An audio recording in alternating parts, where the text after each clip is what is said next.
G'day everyone. In November 2018, the Queensland branch of the AEVA held the EV Expo at the Brisbane Convention Centre.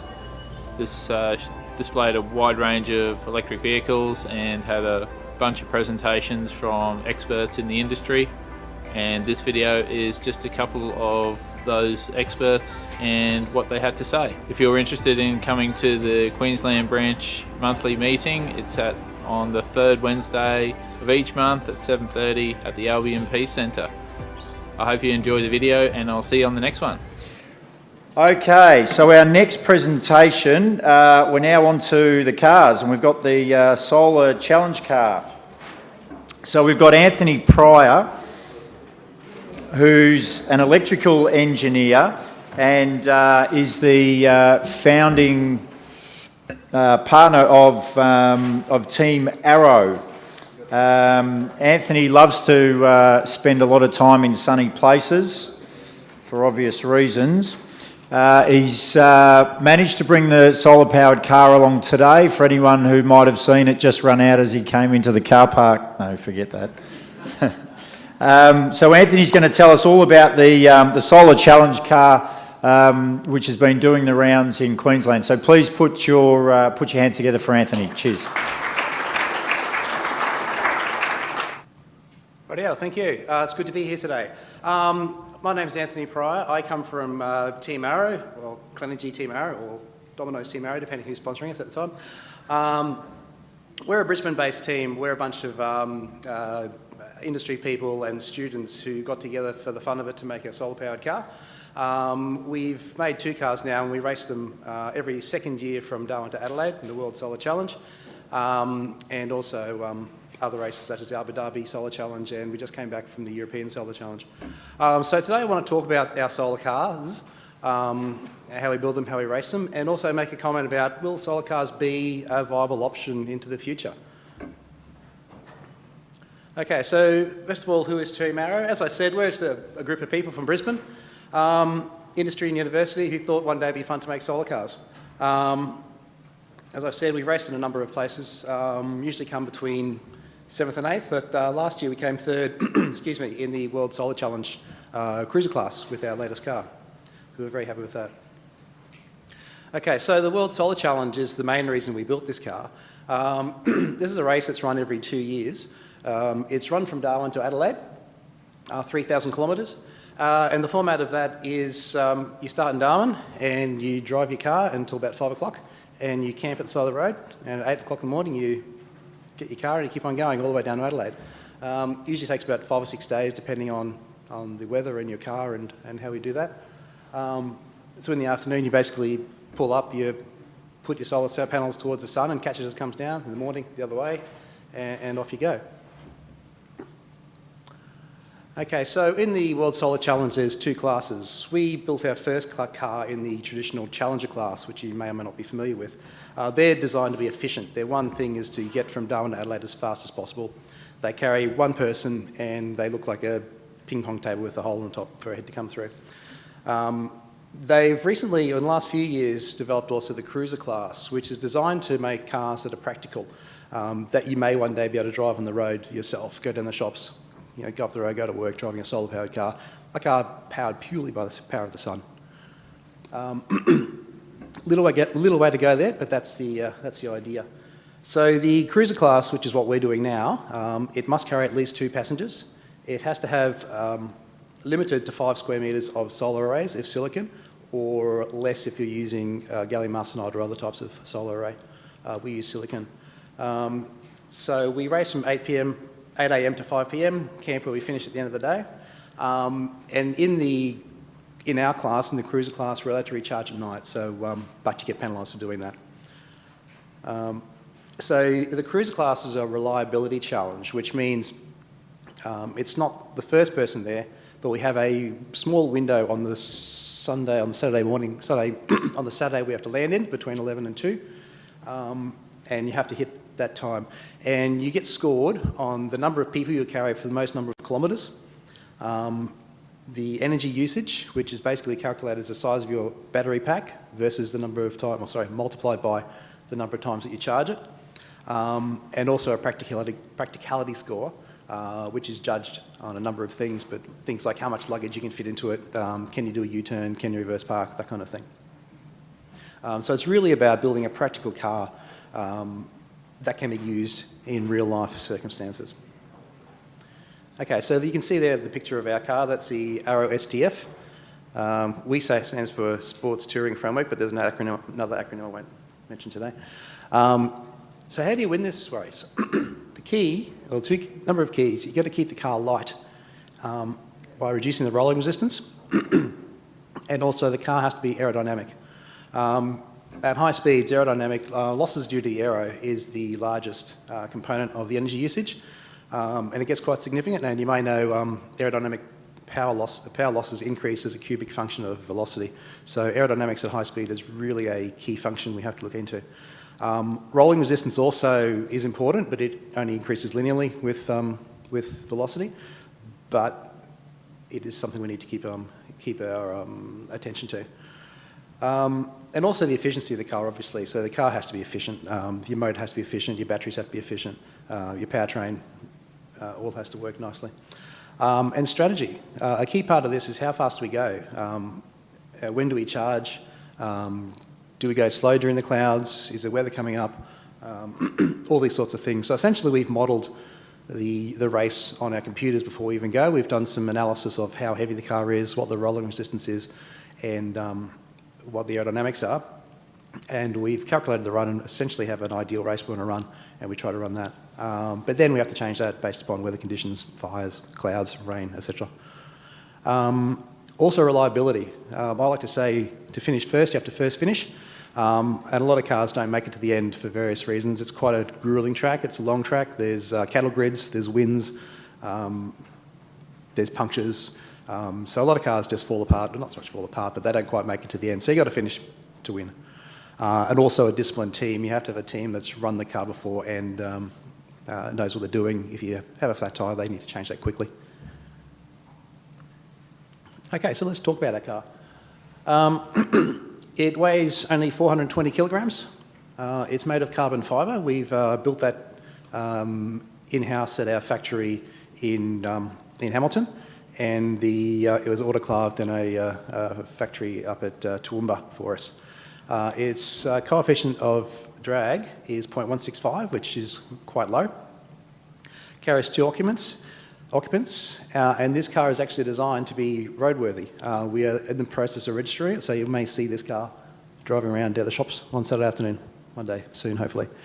It's powered by 2 Moran's electric motors, one actually in each wheel, so the motors are hub-mounted inside the wheels in the rear. We have regenerative braking, as the electric train mentioned before. And we have specialist low rolling resistance tyres. They're quite key. They're also very expensive and you have to replace them every second day. So that's fun. Like we have sponsors from Bridgestone. And we use tritium wave sculpt motor controllers to drive the car, to drive the wheels. Okay, the battery. We've got a what we consider a fairly large battery for this car. It's a 19 kilowatt hour battery made up of 1600 Panasonic NCR 18650BF lithium ion battery, cells. Basically in that kind of configuration there. It's a 40 series by 40 parallel, split into 2 packs with a master and a slave configuration. It runs at 168 volts and weighs in total about 76 kilograms. Also, we use tritium controllers as well, so tritium cell management and battery management units, and that's encased in the carbon fibre box that we've made ourselves also. Okay, now the bit that I find most interesting is being a solar car, we have a solar array on this. It's a 5 square metres array made up of 478 individual cells. We bought those cells from SunPower, C60 solar cells. We had them trimmed. We like to say it's for space, but I think it's really because it looks better that way.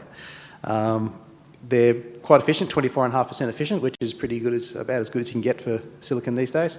You can get more efficient cells for the gallium arsenide. We considered using those. You get up to high 20s, low 30s for that, but they are disgustingly expensive and essentially would be our whole budget just for the array. So this array is made up of 3 sub-arrays. Roughly speaking, it's the bonnet, the roof, and the boot. A little bit of crossover, but you can kind of generally see that. Now we encapsulated those cells in-house. It actually uses Gorilla Glass as the covering, so you might have seen on your mobile phone, the same kind of glass you use with that, so it's fairly tough and doesn't scratch. Just wanted to use that for real-world usage. You could take a nick from a rock and not break. It's also very light as it's very light as well. Only 0.5 millimetre glass there. So we've encapsulated them in our factory in Hamilton, and it generates about 1.2 kilowatts at full sun. So each string has 5 MPPTs, maximum point power trackers, so that enables us to get the most power out of each array, each sub-array, because as you can see, the car has got quite a complex shape, so as we break it up into little individual cells, we can get the maximum power out of each one depending where the sun is in the sky. Because if we don't do that, then we can get effects where if 2 panels are misaligned, you essentially get the effect of the worst facing panel, whereas by having each one controlled separately, you get the most you can out of that. So we're 5 to cater for the unusual shape of the car. So essentially there's 15 individual sub-arrays in the car. Okay, so this is some graphs of our performance during the race. There's a couple of gaps in the data here where our telemetry dropped out, but you can see the solar across each day. So each one of these is a day. So you can see we're getting about on a good day just over a kilowatt of power. You can see in the middle one there we had quite a cloudy day, so you can really see the power dropped on that one, what we got in. And you can see our power usage running on here as well, running at about 2 kilowatts on average each day. And you can see our battery state of charge here. So originally we had planned to recharge every second day, but when we got into Darwin, for various reasons, the weather wasn't quite the way we liked it, and a couple of other factors, we actually had to charge every night, which is a bit disappointing. But you can see how we really drain the battery down each day and then charging it at night across there. Okay, so as I said, you get points for keeping people in the car. So the more people you carry in the car, the more points you get. Some people actually had 5 people in their car for the entirety of the race, and obviously they got a lot of points for that. Ours is a 2-seater. We designed it for a number of things in mind. We didn't quite design it just for the race. We had other intentions, perhaps to commercialise the car one day, so we wanted to look nice and sexy by having a coupe. So we kept 2 people in the car for most of the time, but during the cloudy days, as you saw there, we just dropped down to 1, it was actually quite hard to keep it going with 2 people in it at the speed we wanted to go. And it's quite difficult, as I said, to finish in that tight window, so we really had to make sure that we were running to our schedule for the whole time. And in fact, only 3 cars out of 11 finished in that window, so it was quite a challenging race, and we were luckily one of them. Okay, so that was a brief overview of the car that we've made for this challenge. And like I said, it has been designed to be a practical road car, a car that you can one day register and drive onto the road. And I guess that was done with the question, to answer the question, are solar cars realistic? Is it feasible to drive a solar car on the road? So if you look at you can see that top one there is our first solar car, the Arrow one. That can run literally all day without charging on solar panels. It's very light, very efficient, carries 1 person, and we can run that at 60 kilometres all day, every day, quite easily. However, the Challenger cars, because they're bigger cars, they're heavier and they're less aerodynamic, there's challenges in getting those to run on solar. So as I mentioned, we have to charge every night. So in the real world, there's only a small area that you can use for solar panels on a car. You've got the roof, you've got the bonnet, and maybe the boot. The sun provides at maximum 1 kilowatt per square metre. That's the very best. If you've got 100% efficient cells, all you'll ever get is 1 kilowatt per square metre onto your car. In real life, they run in the 20s, so you're only going to get about 200 watts per square metre. So you're not really talking a lot of power on top of the car there. In the real world, you need to use real world tyres. Like I said, ours are like $400 a pop, and we need 4 of them, and we need to replace them every second day. That gets really expensive really quickly. So real world tyres are a lot less effective, a lot less efficient. So that's a big drag on the car as well. It's difficult to keep the weight down due to safety regs and just what customers want in a car. They want air conditioning, they want soft seats, they want all the bells and whistles, and that carries weight. Real motors are not as efficient. The Marantz runs at high 90% efficiencies, whereas electric motors are low 90s, high 80s perhaps. And you have to compromise your aero for passengers and luggage. And if you don't compromise your aero, you get rather unconventional looks like this guy down here, which I think is a beautiful car, but not everyone agrees with me on that one. Okay, so what's out there at the moment? You can see this car up here at the top. That's the winner of the 2017 World Solar Challenge. As you can see, it's very, very aerodynamic. It's really lightweight. That carries 4 people. That was designed to win this race, but it makes a lot of real-world compromises for that. It's a 4-seater. They say if you were to use this car in general everyday life, it actually generates more power than it uses. So you come home and actually charge your battery at home rather than charging the car, which is fantastic. However, it's not full registration. It's got a limited registration in the Netherlands. There's not really an equivalent here, but it's a glorified golf cart. But it's a beautiful car. I think it is. Some people think it's ugly. I like it. And this one here, the Sonos Scion, it's currently in a crowdfunding stage. So you hopefully should be able to buy one of these one day.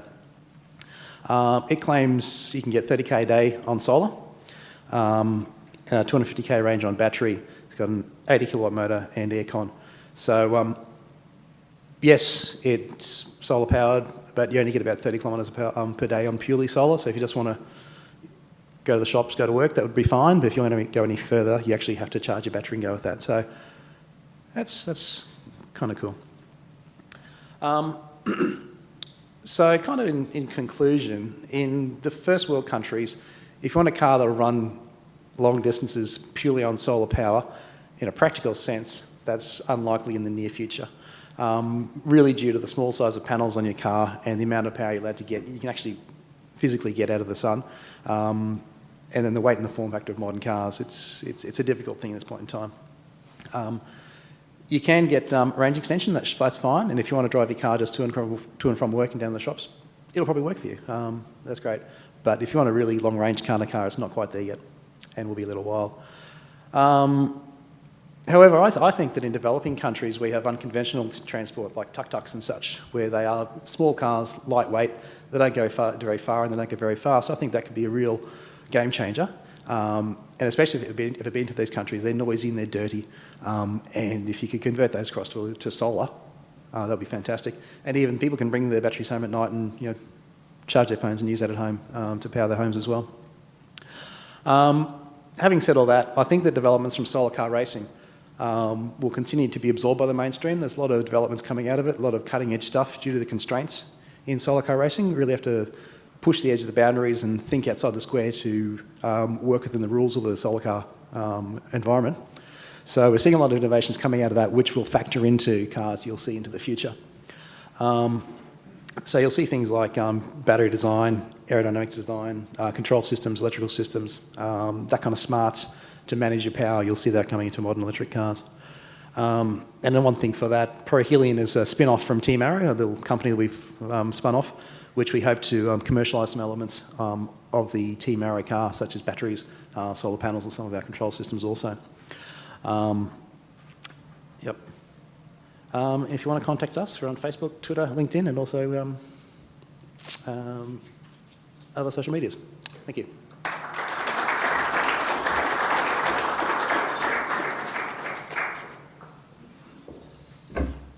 Thanks, Anthony. Brilliant and very interesting. I didn't realise that you were that close to getting that up and running, so I look forward to seeing that driving around the streets. Our last presentation today is by Alex Piatek, an overview of the China e-bikes and charging techniques.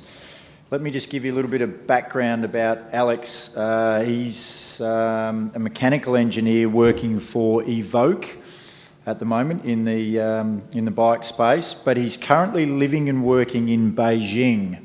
And luckily for us, he's pinching all the knowledge and bringing it back here. So if there's any budding entrepreneurs in the room, he might be the one to talk to on the e-bike scene. So for the last time today, can you put your hands together, please, for Alex Piatek?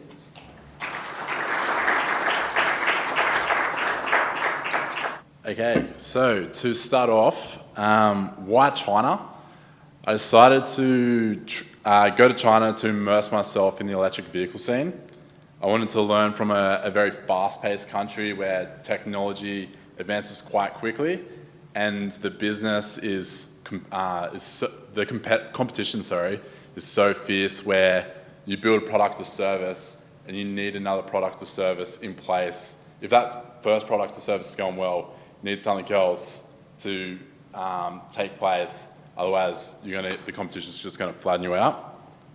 At the moment, China is racing ahead in the electric vehicle boom.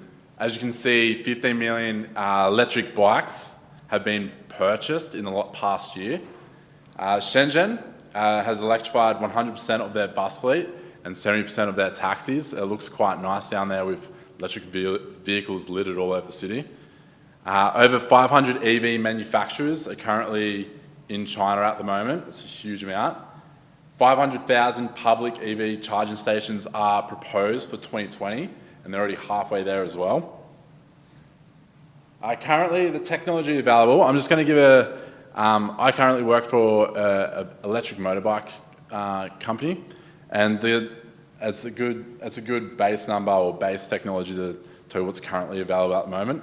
At the moment, our batteries are 7.8 kilowatt hours rated normal capacity, lithium ion battery, 200 kilometre range is city driving, and you can charge using our volts, you can charge in 4 hours, or 110 volts in 8 hours, or using the charger that we provide you, you can also charge in 3 hours. Emergent technology, it's the technology we currently have available.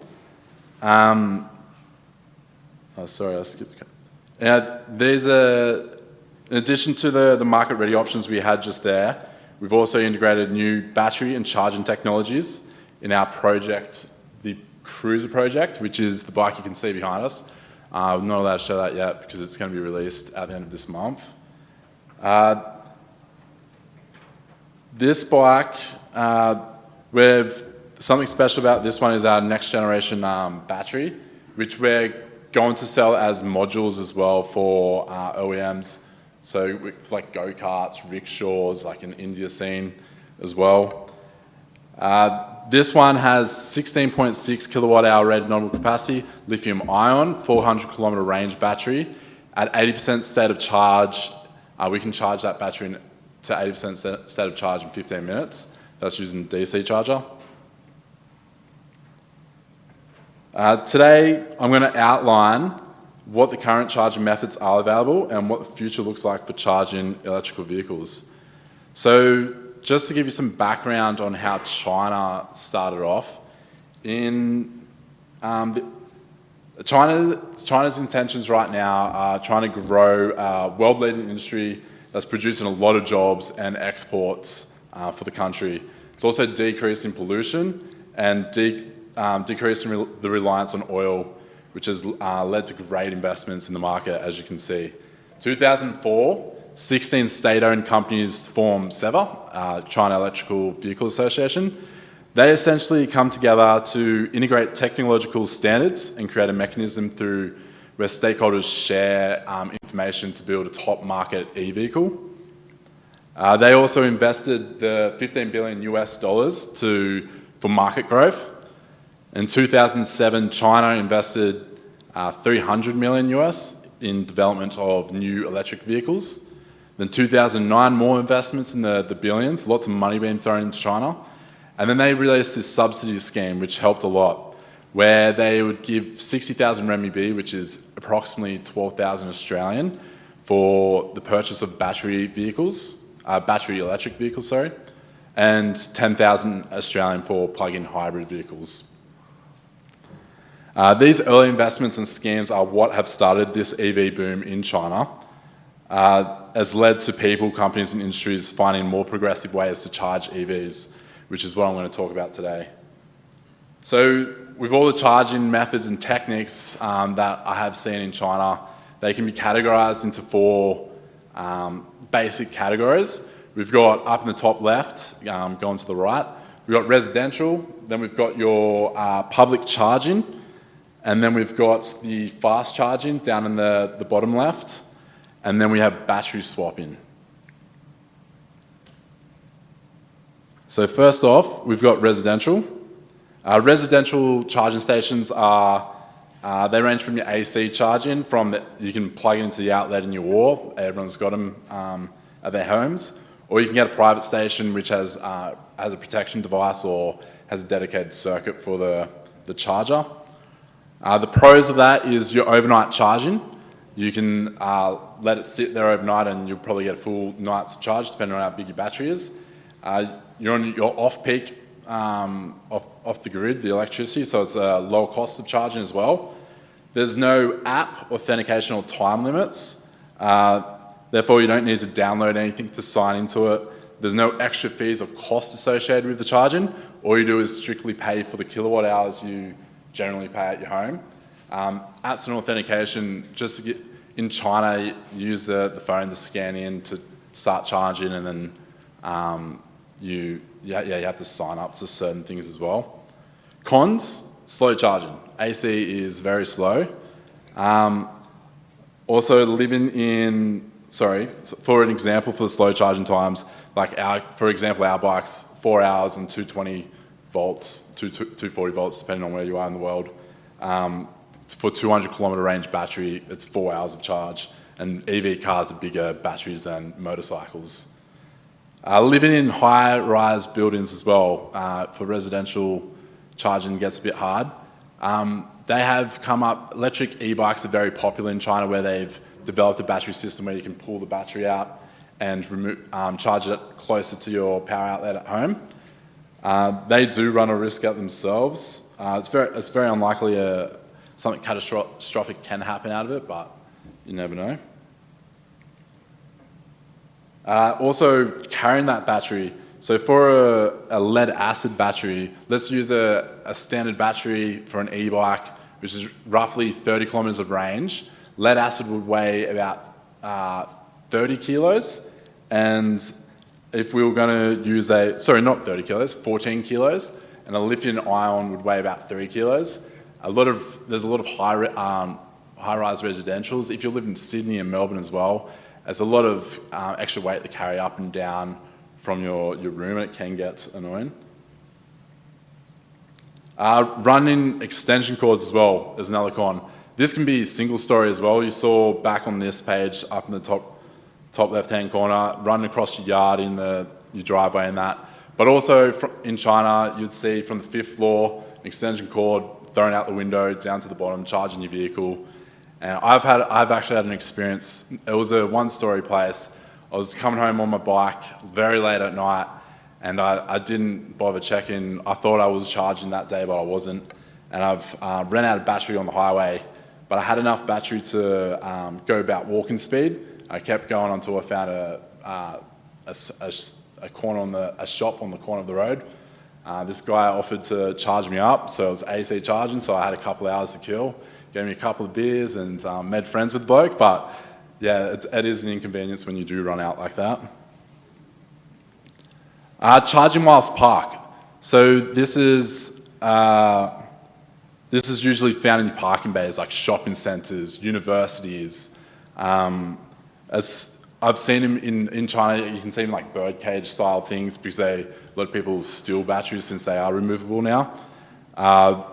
They're in shipping containers to look fancy in like the startup world over in China as well.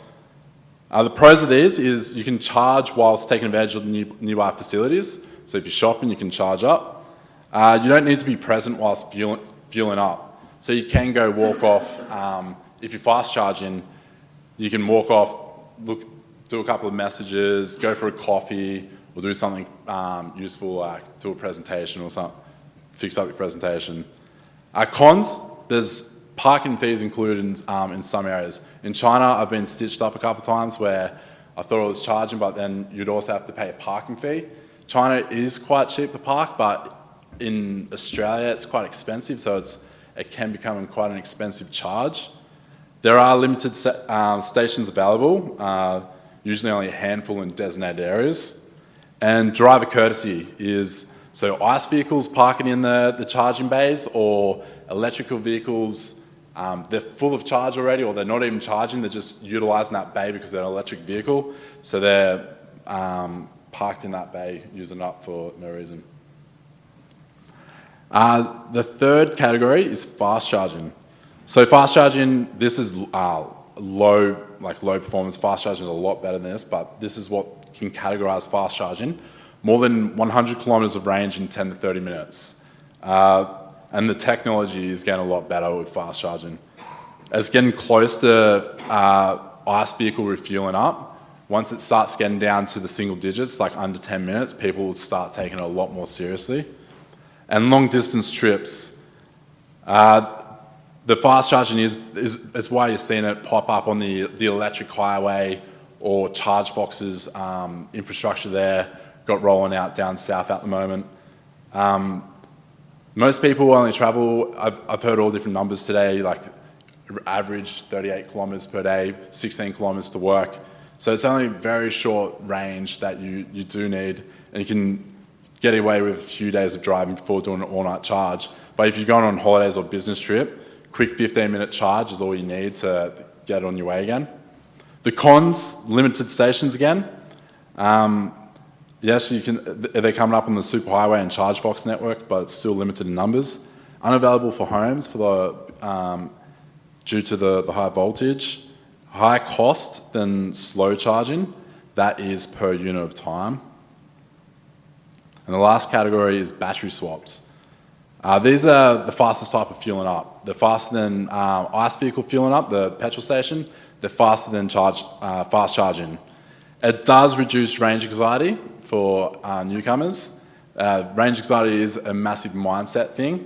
And I usually compare it to, like, people are so used to charging your phones, and that's usually what people's mindset is. Like, it does take a long time to charge that phone. You have to do it every day as well. And that mindset has carried on.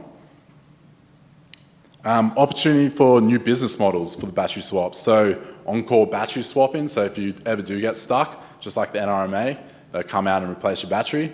Robotic swapping, which I'll talk about a company that does that at the moment. And battery vending machines. So you go up to a vending machine and pull the battery out and swap it for your old battery.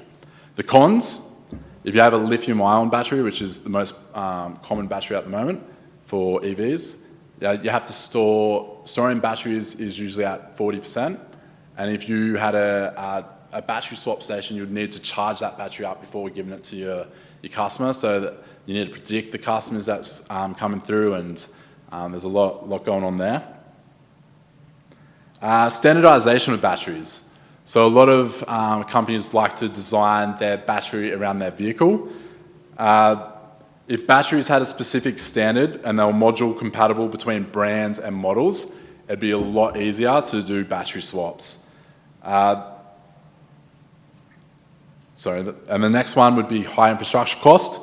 It's a lot to set up a battery swapping station. You have to store multiple batteries as well. They didn't actually release these numbers. NIO is a very famous Chinese brand at the moment, and they're named the Chinese Tesla. And the word was getting around that they paid $2 million for their current battery swapping station, and they're looking to release 1,100 of those in the next year or so. Battery degradation. So your battery, you might have a good battery to begin with, but then if you're going to a battery swap station, you don't know if you're going to get a better battery, a worse battery, and that's the likelihood of the battery swapping. Or the battery swapping station has to always keep high quality batteries, which is a waste for the batteries are degrading. It's like the ugly fruit and vegetables at the supermarkets, they get rejected. Battery ownership. So who owns the battery? Does the owner of the owner of the car have to pay for the battery up front? Do they own it? does the EV company own it or the swap station? Either way, the owner doesn't really care because they know they can just swap out their battery for a new one and they don't have to worry about that battery. All right, there is one more category. There is only 4 categories, but this is an unofficial category. This one is vehicle swaps. Our company attempted a vehicle swap. The reason we tried this was we wanted to make our customers feel comfortable and eliminate that range anxiety everyone had. So we wanted to offer them a service where they could replace their whole Evoque motorcycle around stations in the city. It's very similar to like GoGet and Car Next Door. I'm sure you guys have them up here in Queensland as well. The swap was 20 seconds. It's as simple as getting off the bike, scanning on the QR code for the bike, and then hopping back on your new bike. It's very easy. We talked to a lot of people about this, and people who initially bought our bikes and were also interested in buying our bikes wanted to use this service, like majority of them. However, once they purchased that bike and they owned that bike, they didn't want to switch that bike for another bike. They didn't know what they were going to show up to. So the ownership and wanting to keep their own bike was and the carelessness of people. If they know they can just switch the bike, if they drop the bike, they're not going to tell anyone. They'll just go switch it. So it's a reason that was a bit of a fail project. Okay, so 2 charging methods that we see as the future of EV charging is that the fast charge and the battery swapping. If we want people to get over these main roadblocks that I've got up here on the screen, range anxiety, battery charge time, and cost of batteries. Cost of batteries doesn't really come into play with this. They are declining at the moment, as everyone knows, due to the growth in the battery manufacturing industry and the economy of scale there. Range anxiety is coming from, most people are driving ICE vehicles. They have around 400 to 600 kilometres of range. EVs, on average, let's eliminate the e-bikes, they have about 200 to 300 kilometres of range. And the charge time is getting lower and lower. There's a few companies now getting to the 15-minute mark and aiming for lower. And once it gets, as I said, once it gets on that 10-minute mark, I reckon people will take it a lot more seriously. Okay, potential for fast charging. Similar to the current system of fueling up at a petrol station, it will make it easier for people to adopt a system that is similar to what they're already doing. Behaviour change is one of the biggest things to any new technology, is the biggest hurdle. Petrol stations can make a conversion to electric charging stations if they wanted, or add a couple of charging stations so they can suit all vehicles on the road. They don't have to disappear altogether. Companies can design, so fewer restrictions for battery design. Once you start restricting or standardising battery designs, you actually restrict the innovation that can go into batteries, and it allows more innovation in the batteries. So that's why fast charging is better there. Cross-compatibility with charger ports. So you can have cross-compatibility with standardisation of batteries, or the cross-compatibility with charger ports. At the moment, there is a bit of a standard, like Tesla use their own charging ports, but most people use I forget it's J199s, I know there's an 8 and 7 in there as well, charger. And it's a lot easier to get an adapter for that and cheaper than another battery. Cooling systems, they have a huge impact on the battery performance and longevity of the battery. So in our next generation battery, we are currently charging at 2.5C, and to do that you do need to control the thermal management, and we need to keep it down into optimal temperature range, and that allows us to charge at 80% state of charge 15 minutes using a DC charger. It controls heating and cooling, it's active cooling as well, and being able to design that battery has allowed us to innovate more and more into that battery design. Porsche, I've got Porsche and Tesla down there. Porsche are set to release their fast charging using 800 volts through their charger, which will charge their Mission E car to 80% in 15 minutes as well.